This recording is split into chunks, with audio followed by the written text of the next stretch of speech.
بسم الله الرحمن الرحيم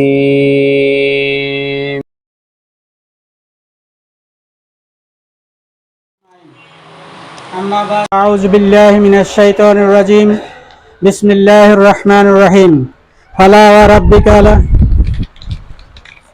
يا أيها الذين آمنوا أطيعوا الله وأطيعوا الرسول وأولي الأمر منكم فإن تنازعتم في شيء فردوه إلى الله والرسول إن كنتم تؤمنون بالله واليوم الآخر ذلك خير وأحسن تأويلا صدق الله العظيم। উপস্থিত সম্মানিত দিনদার ইমানদার মুসল্লিয়ানে কেরাম, আসসালামু আলাইকুম ওয়া রাহমাতুল্লাহি ওয়া বারাকাতুহু। মহান আল্লাহ জাল্লা শানুহুর পবিত্রতম দরবারে জীবনের সকল শুকরিয়া ও সেজদা যে আল্লাহ সুবহানাহু ওয়া তাআলা আমাদেরকে সুস্থ রেখে এবং রোজা অবস্থায় সালাতুল জুমা আদায়ের উদ্দেশ্যে মসজিদে আসার তৌফিক দিয়েছেন। এজন্য শুকরিয়াতান কালেমাতান বলি আলহামদুলিল্লাহ। দরুদ ও সালাম মহানবীর প্রতি আল্লাহ সুবহানাহু ওয়া তাআলা যাকে সত্য দ্বীন ও হেদায়েত সহকারে দুনিয়ায় পাঠিয়েছেন আল্লাহর জমিনে আল্লাহর দ্বীন প্রতিষ্ঠার লক্ষ্যে, আল্লাহ সুবহানাহু ওয়া তাআলা তাকে মাকামে মাহমুদে স্থান দান করুন, বলুন আমিন। আসুন আমরা সকলে মহব্বতের সাথে প্রিয় নবীর প্রতি দুরুদ ও সালাম পেশ করে বলুন সাল্লাল্লাহু আলাইহি ওয়াসাল্লাম। সম্মানিত ভাইরা, বিশ্ব আজকে বিক্ষুব্ধ শান্তির খোঁজে। বিক্ষুব্ধ মানুষ জুলুমের হাত থেকে বাঁচার জন্য, জুলুমের হাত থেকে বাঁচার জন্য যে প্রচেষ্টা চালানো দরকার সেটা আল্লাহ সুবহানাহু ওয়া তাআলা কালামে পাকে বর্ণনা করেছেন। অতএব সেই কালামে পাকের কাছে আসলেই কিন্তু মানুষ সত্য দ্বীন ও হেদায়েত পেতে পারে, কিন্তু তা না করে তারা মানব রচিত আইনের দ্বারে দ্বারে ঘুরে ঘুরে সর্বদিক থেকে ব্যর্থ হয়ে নির্যাতনের কবলে পড়ে আজকে হাবুডুবু খাচ্ছে অশান্তির সাগরে। তাই আজকে আসুন আমরা সেই শান্তির খোঁজে কোরআনের দিকে আসি। আসুন সেই আখিরি নবী মুহাম্মদুর রাসূলুল্লাহ সাল্লাল্লাহু আলাইহি ওয়াসাল্লামের রিসালাতের দিকে। আল্লাহ সুবহানাহু ওয়া তাআলা যাকে আদর্শ মানুষ হিসাবে পৃথিবীতে পাঠিয়েছেন, আমাদেরকে নির্দেশ দিয়েছেন লাকাদ কানা লাকুম ফি রাসূলিল্লাহি উসওয়াতুন হাসানা, নিশ্চয় তোমাদের জন্য, তোমাদের জীবনের জন্য উত্তম আদর্শ রয়েছে রসুলের মধ্যে। অতএব সেই রসুলের কাছে আমাদের ফিরে আসতে হবে। যতদিন পর্যন্ত আমরা মানব রচিত আইন এবং মতবাদের পিছনে ঘুরব, ততদিন আমরা দুনিয়ায় অশান্তির সাগরে হাবুডুবু খাবো। হারাবো আমাদের ব্যক্তি স্বাধীনতা, হারাবো আমাদের বাক স্বাধীনতা, হারাবো আমাদের জীবনের নিশ্চয়তা। অতএব আসুন আমরা ফিরে আসি সেই মহানবীর নেতৃত্বের দিকে। আসুন আজকে তারই লক্ষ্যে আজকের খুতবার বিষয়বস্তু রাখা হয়েছে রাসূল সাল্লাল্লাহু আলাইহি ওয়াসাল্লামের নিঃশর্ত আনুগত্য। আল্লাহ সুবহানাহু ওয়া তাআলা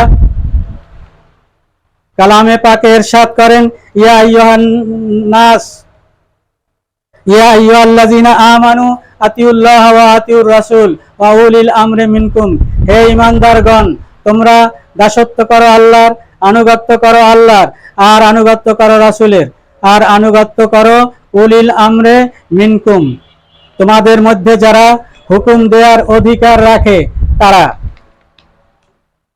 ফাইন তানাজাতুম ফি শাইইন ফারুদ্দুহু ইলাল্লাহি ওয়ার রাসূল, যদি নেতার আনুগত্য করতে গিয়ে যদি দেখো যে সমস্যা হচ্ছে, তাহলে তোমরা ফিরে যাও আল্লাহ এবং তার রাসূলের দিকে, আল্লাহ এবং তার রাসূলের দিকে। ইন কুনতুম তুমিনুনা বিল্লাহি ওয়াল ইয়াউমিল আখির, সত্যিকার অর্থে যদি তোমরা আল্লাহ এবং আখিরাতের প্রতি ঈমান এনে থাকো। যালিকা খায়রু ওয়া আহসানু তাউইলা, আর এটাই হলো উত্তম পদ্ধতি, এটাই হলো উত্তম পদ্ধতি এবং এটাই হলো উত্তম ফয়সালা। আল্লাহ সুবহানাহু ওয়া তাআলা এই আয়াতের দ্বারা সুস্পষ্টভাবে আমাদের নির্দেশ দিচ্ছেন যে আমাদেরকে ঈমান আনার পর আল্লাহর দাসত্ব, আল্লাহর আনুগত্য, আল্লাহর কাছে মাথা নত করা, এটা হলো আমাদের উপর প্রথম ফরজ। দ্বিতীয় ফরজ হলো রাসূল সাল্লাল্লাহু আলাইহি ওয়াসাল্লামের একক নেতৃত্ব মেনে নেয়া। এরপরে রাসূল সাল্লাল্লাহু আলাইহি ওয়াসাল্লামের অবর্তমানে দুনিয়ায় যখন খেলাফত প্রতিষ্ঠিত হবে, তখন সেই খেলাফতের আনুগত্য করা ফরজ। খেলাফতের আনুগত্য করা ফরজ নিঃশর্ত নয়, শর্ত সাপেক্ষে। উলিল আমর বলা হয়েছে খলিফাদেরকে, যারা ইসলামী রাষ্ট্রের খেলাফত খলিফা হবে, ইসলামী রাষ্ট্রের রাষ্ট্রপ্রধান হবে, ইসলামী রাষ্ট্রের প্রধানমন্ত্রী হবে, এই ধরনের দায়িত্বশীলদেরকে আল্লাহ সুবহানাহু ওয়া তাআলা উলিল আমর বলে আখ্যায়িত করেছেন। তাদের নেতৃত্ব শর্ত সাপেক্ষে, আর মুহাম্মদ সাল্লাল্লাহু আলাইহি সাল্লামের নেতৃত্ব নিঃশর্ত, কোনো শর্ত থাকবে না, তার নেতৃত্ব নিঃশর্তভাবে মেনে নিতে হবে। এটা ফরজ, প্রত্যেক মুসলমানের জন্য ফরজ। অতএব আল্লাহ সুবহানাহু ওয়া তাআলা যে উলিল আমরের কথা বলছেন, এই উলিল আমর সম্পর্কে সংক্ষেপে কিছু আলোচনা করি। উলিল আমর হলো তারা যারা জনগণের দ্বারা নির্বাচিত হওয়ার পরে ইসলামী গভর্নমেন্ট প্রতিষ্ঠা করে, জনগণের দ্বারা বাছাই হওয়ার পরে ইসলামী গভর্নমেন্ট প্রতিষ্ঠা করে, ইসলামী রাষ্ট্র ব্যবস্থা কায়েম করে, এরা হলো উলিল আমর। কথাটা ক্লিয়ার বুঝে আসছে কিনা? আসলে ইসলামী রাষ্ট্রের গভর্নমেন্ট, ইসলামী রাষ্ট্রের সরকার, এরা হলো উলিল আমর। যে উলিল আমর পরস্পরে মতামতের ভিত্তিতে, পরামর্শের ভিত্তিতে কোরআন সুন্নাহ মোতাবেক রাষ্ট্র পরিচালনা করবে, তারা হলো উলিল আমর। তারা কি? উলিল আমর। আমাদের দেশে একটা ধারণা যে কাউকে জিজ্ঞাসা করলে বলে যে পীর সাহেবরা উলিল আমর, ইসলামী দলের নেতারা উলিল আমর। ইসলামী দলের নেতারা উলিল আমর নয়, পীর মাশায়েখরা উলিল আমর নয়। কেন? উলিল আমর এমন একটা পাওয়ার, যেই পাওয়ার ব্যবহার করার পর সত্যচ্যুত না হওয়া পর্যন্ত, কোরআনের বিরুদ্ধে না যাওয়া পর্যন্ত, তার সহিহ হাদিসের বিরুদ্ধে না যাওয়া পর্যন্ত তাদের আনুগত্য করা ফরজ, তাদের আনুগত্য করা ফরজ। এমন একটা রাজশক্তি উলিল আমর, এমন একটা রাজশক্তিকে বলা হয় উলিল আমর। অতএব আমরা, মোবাইলটা বন্ধ হয়েছে বোধ হয় নাকি, চলতেছে, আমার ছবি তো দেখা যাচ্ছে না। তো উলিল আমর হলো যে ব্যক্তি কোরআন থেকে আইন নিজে ব্যক্তিগত মেনে চলবে এবং কোরআনের আইন দ্বারাই সে তার রাষ্ট্র এবং পরিষদকে পরিচালনা করবে। এই ধরনের রাষ্ট্র ব্যবস্থার যারা গভর্নমেন্ট, সরকার অথবা খলিফা বা খেলাফত, এটা হইল উলিল আমর। এদের আনুগত্য ততক্ষণ পর্যন্ত করা যাবে যতক্ষণ পর্যন্ত তারা কোরআনের দেওয়া বিধান অনুযায়ী রাষ্ট্র পরিচালনা করবে। রাসূলুল্লাহ সাল্লাল্লাহু আলাইহি ওয়াসাল্লাম যে রাষ্ট্র ব্যবস্থা রেখে গেছেন, রাষ্ট্রের নিয়ম পদ্ধতি রেখে গেছেন, সেই সহিহ হাদিস মোতাবেক রাষ্ট্র পরিচালনা করবে। হযরত ওমর ফারুক রাদিয়াল্লাহু আনহু, হযরত আবু বকর রাদিয়াল্লাহু আনহু, এরা ছিল সেই খলিফা এবং উলিল আমর। তারা নেতৃত্ব পাওয়ার পরে হযরত আবু বকর সিদ্দিক রাদিয়াল্লাহু আনহু বললেন যে, হে আমার ভাইয়েরা, আমাকে তোমরা খলিফা নিযুক্ত করেছো, আমি নিজে খলিফা হইনি। আমি যতদিন পর্যন্ত তোমাদেরকে কোরআন সুন্নাহ মোতাবেক পরিচালনা করব, ততক্ষণ পর্যন্ত তোমরা আমার আনুগত্য করবে, আমার অনুগত থাকবে। এটা তোমাদের উপর ফরজ, এটা আমার কাছে বাইয়াতের একমাত্র শর্ত। আমি যখন কোরআন এবং সুন্নাহ থেকে সরে যাব, তখন তোমরা আনুগত্য করবে না, আমার সাথে তোমরা ফয়সালা করবে তলোয়ার বের করে বললেন এই তরবারির দ্বারা। অর্থাৎ আমি যদি সোজা পথে না চলি, কোরআনের পথে না চলি, হাদিসের পথে না চলি, তাহলে তোমরা আমাকে তলোয়ার দ্বারা সোজা করে দেবে। এই ছিল উলিল আমরের নেতৃত্বের কথা ঘোষণা, এই ছিল উলিল আমরের বাস্তব চরিত্র আদর্শ, এই ছিল উলিল আমরের নমুনা। আমাদের এই বাস্তব দুনিয়ায় ইসলামী সরকারগুলো, তারা অনেকেই উলিল আমর নয়।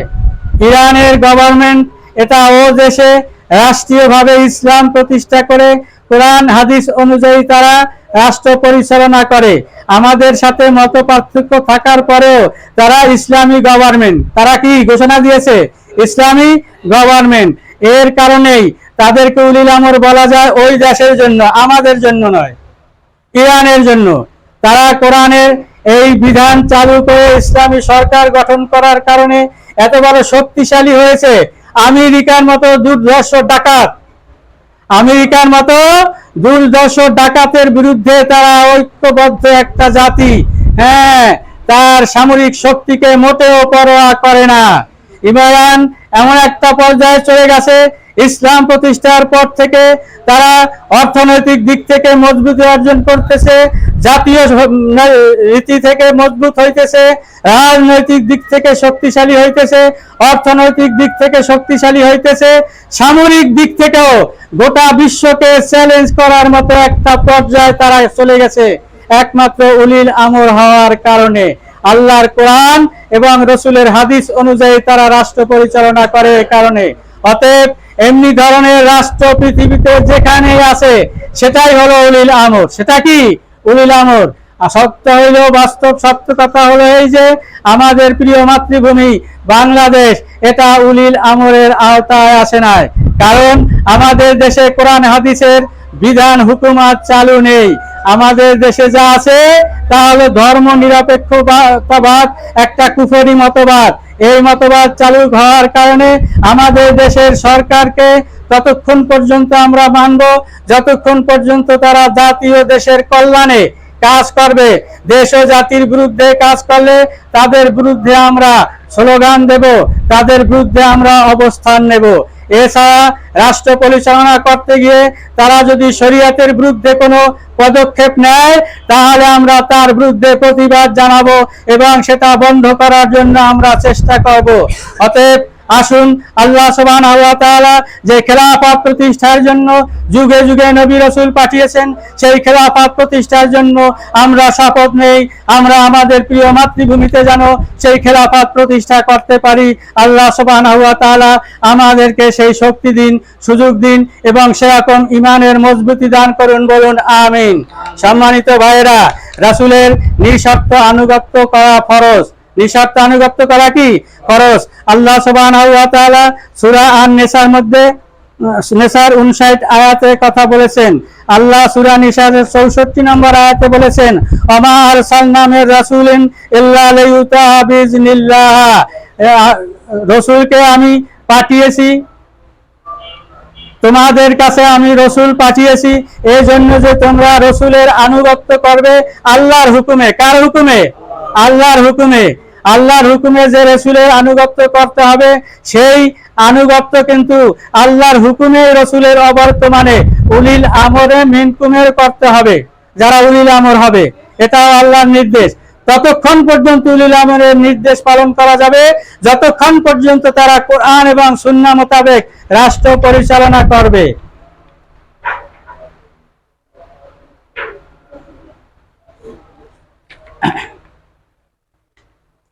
সম্মানিত ভাইয়েরা, রসুলের আনুগত্যই হলো আল্লাহর আনুগত্য।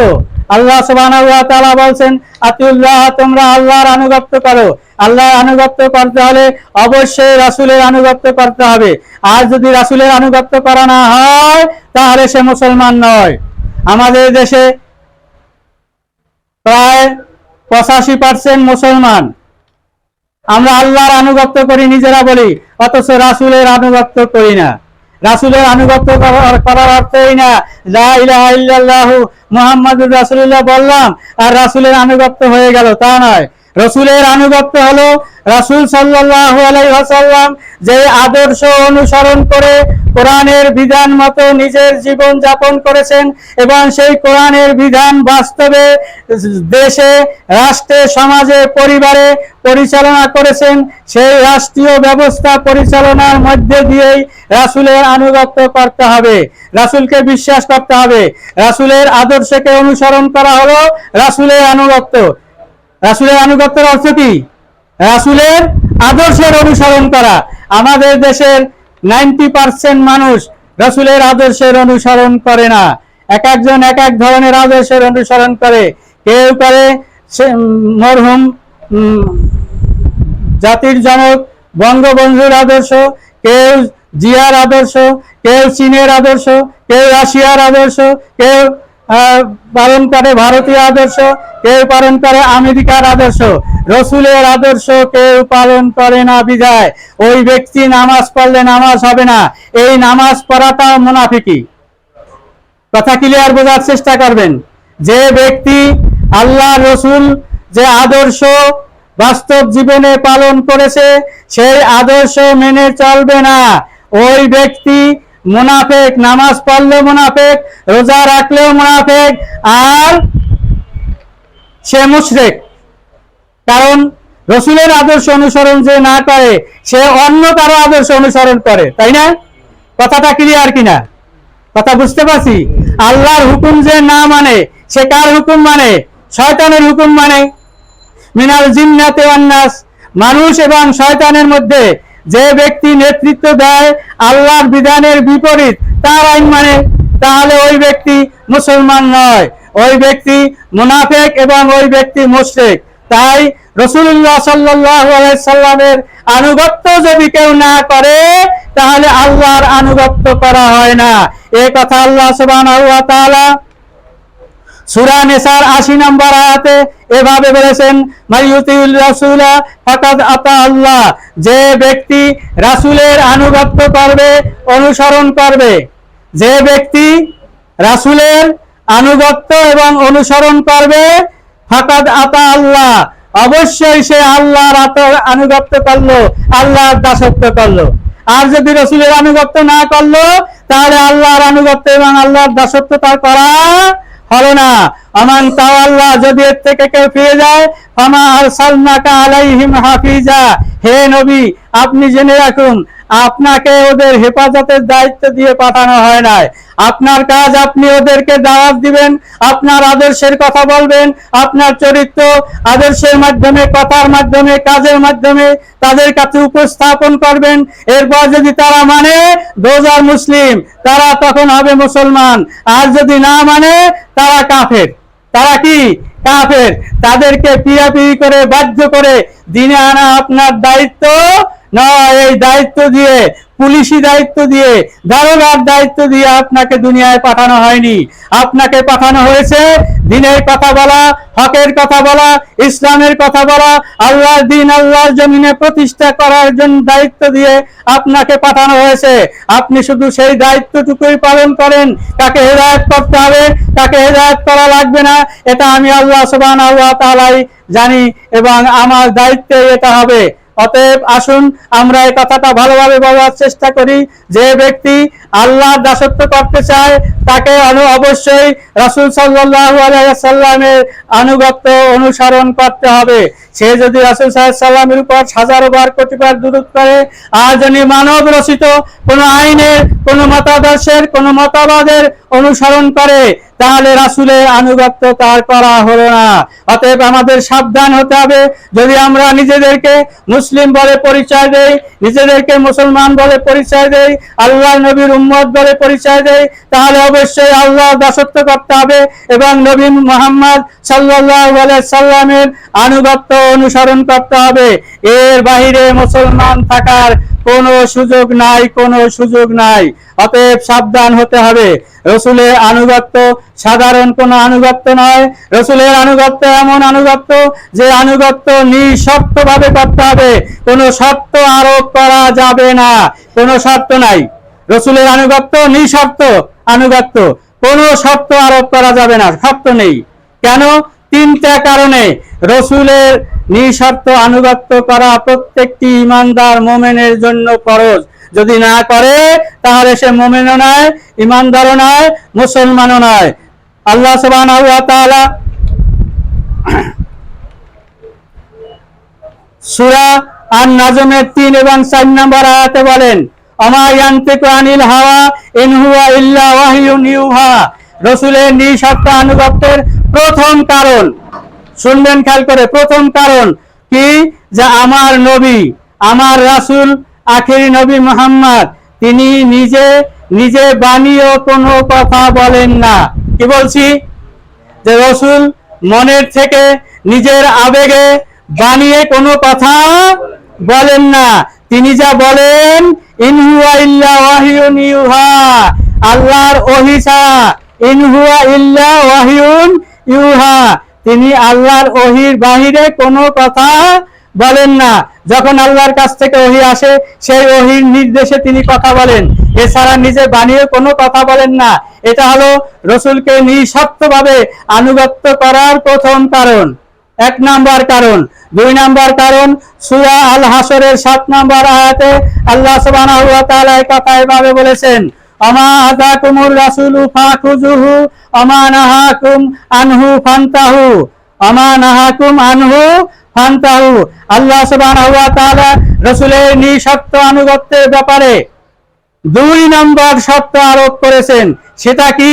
আল্লাহ সুবহানাহু ওয়া তাআলা বলছেন, আমার নবী তোমাদেরকে যা নির্দেশ দেয় তা তোমরা করো, তিনি যা দেন তা তোমরা গ্রহণ করো।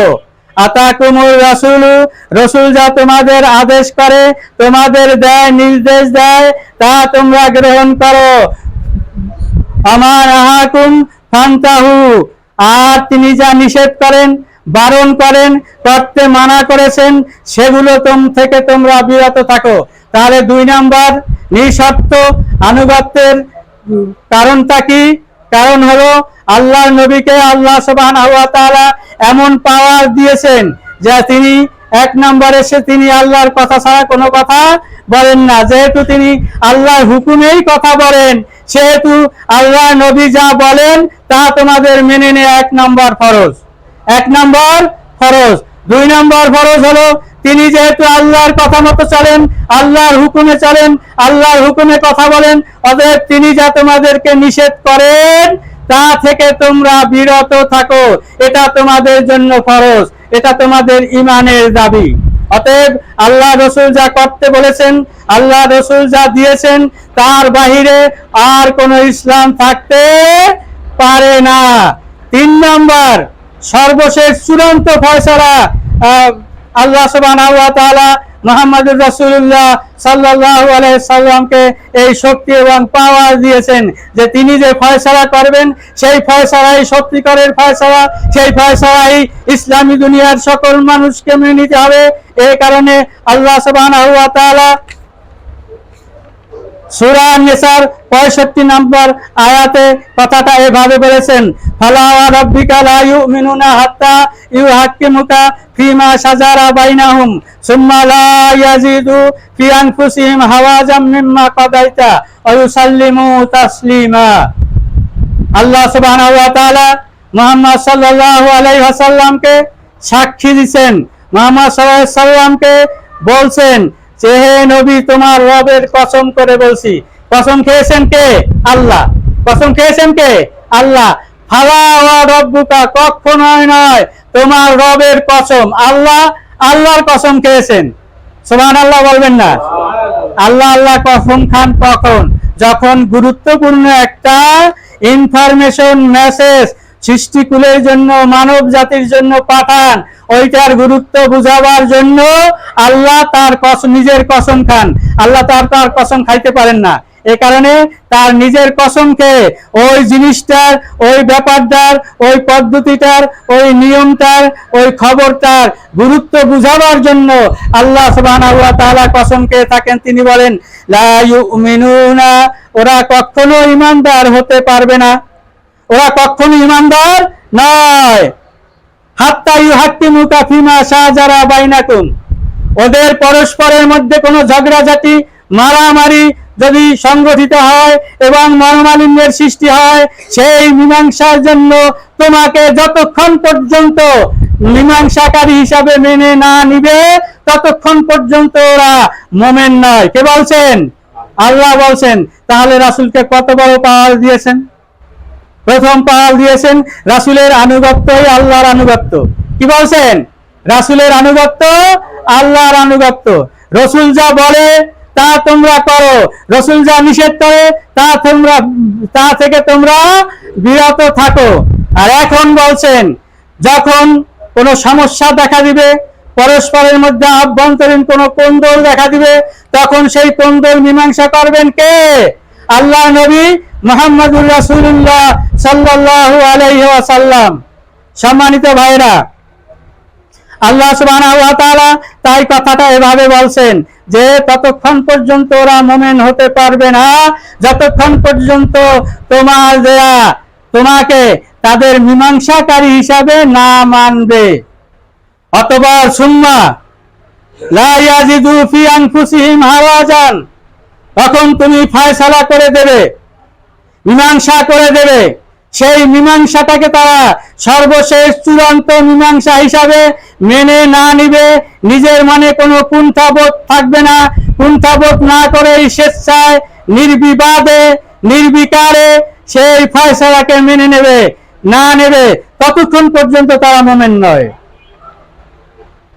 অপাদায়িতা, তুমি যে ফয়সালা দেবে সেই ফয়সালা নিশ্চিন্তায় নির্বিঘ্নে আনন্দ চিত্তে আন্তরিকতার সাথে মেনে না নিবে ততক্ষণ পর্যন্ত তারা মুমিন হতে পারবে না। ওয়ায়ুসাল্লিমু তাসলিমা, তোমার সেই মীমাংসা, তোমার ফয়সালার উপরে আনুগত্য করবে এবং তার উপর অনুসরণ করবে এবং তা শান্ত চিত্তে শান্তিত চিত্তে মেনে নিবে। এটাই হলো মুসলমানদের সর্বশ্রেষ্ঠ কাজ, যে রসুলের ফয়সালা চূড়ান্ত ফয়সালা। এর দ্বারা আরো একটা জিনিস সুস্পষ্ট হয়েছে, সেটা হলো রসুলের অবর্তমানে ফয়সালা দেওয়ার মালিক হলো ইসলামী সরকার। কে? ইসলামী সরকার।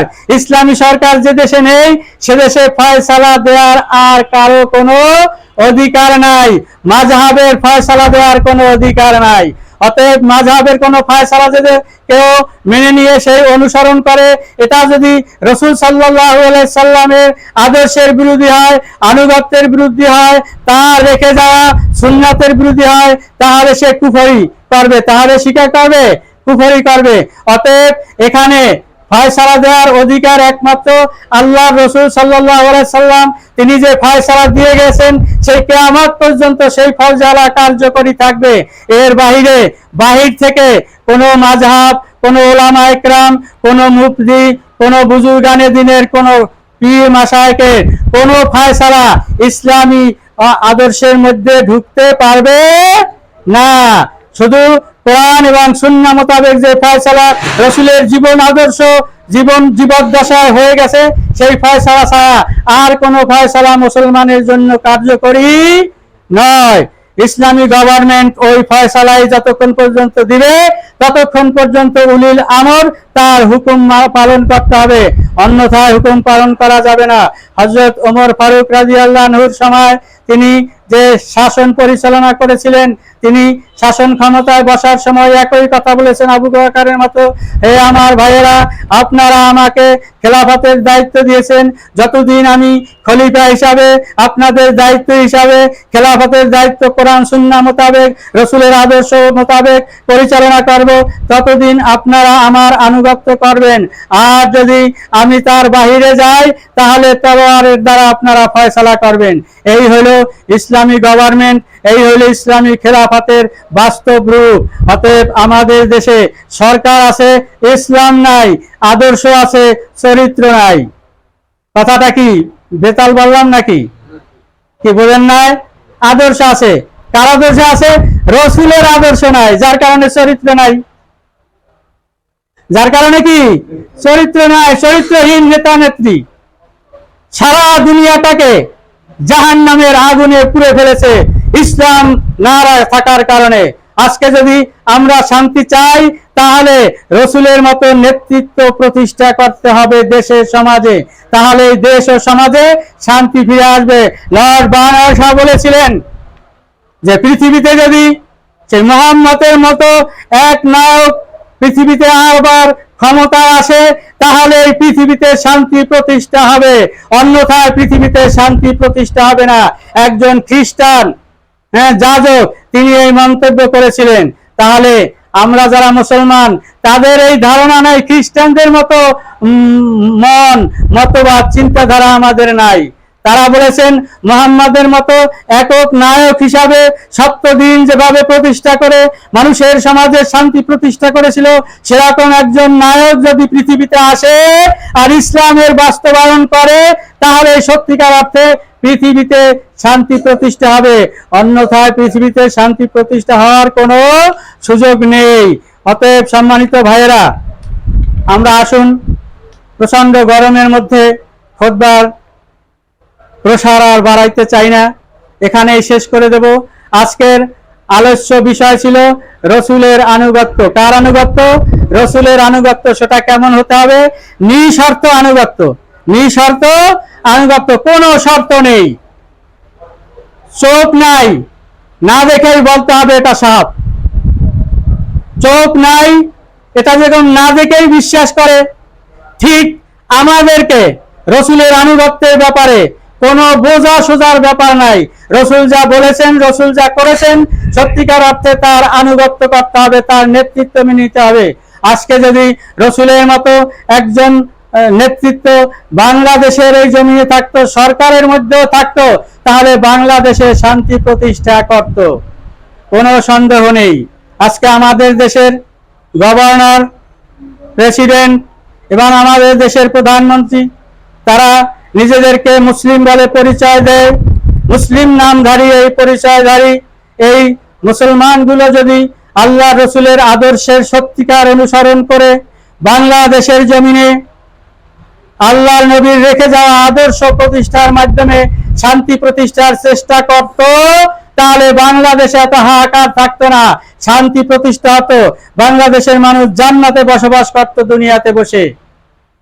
আজকে সেই আদর্শের অনুপস্থিতির কারণে অর্থনৈতিক দিক থেকে হাহাকার, রাজনৈতিক দিক থেকে হাহাকার, সাংস্কৃতিক দিক থেকে জুলুম নির্যাতনে নিষ্পেষণে মানুষ নিষ্পিষ্ট হয়ে, জালেমের জুলুমে অতিষ্ঠ হয়ে মানুষ হাহাকার করছে। আল্লাহ সুবহানাহু ওয়া তাআলা আমাদেরকে এরকম জালেমের দুঃশাসন থেকে মুক্তি দিয়ে সত্যিকার অর্থে ইসলামী গভর্নমেন্ট প্রতিষ্ঠার মাধ্যমে আল্লাহর জমিনে আল্লাহর দ্বীন প্রতিষ্ঠা করে শান্তি প্রতিষ্ঠার মাধ্যমে একটা জান্নাতি বাংলাদেশ তৈরি করার তৌফিক দান করুন। আমিন সুম্মা আমিন। আখির দাওয়ানা আনিল হামদুলিল্লাহি রাব্বিল আলামিন। আসসালামু আলাইকুম ওয়া রাহমাতুল্লাহি ওয়া বারাকাতুহু।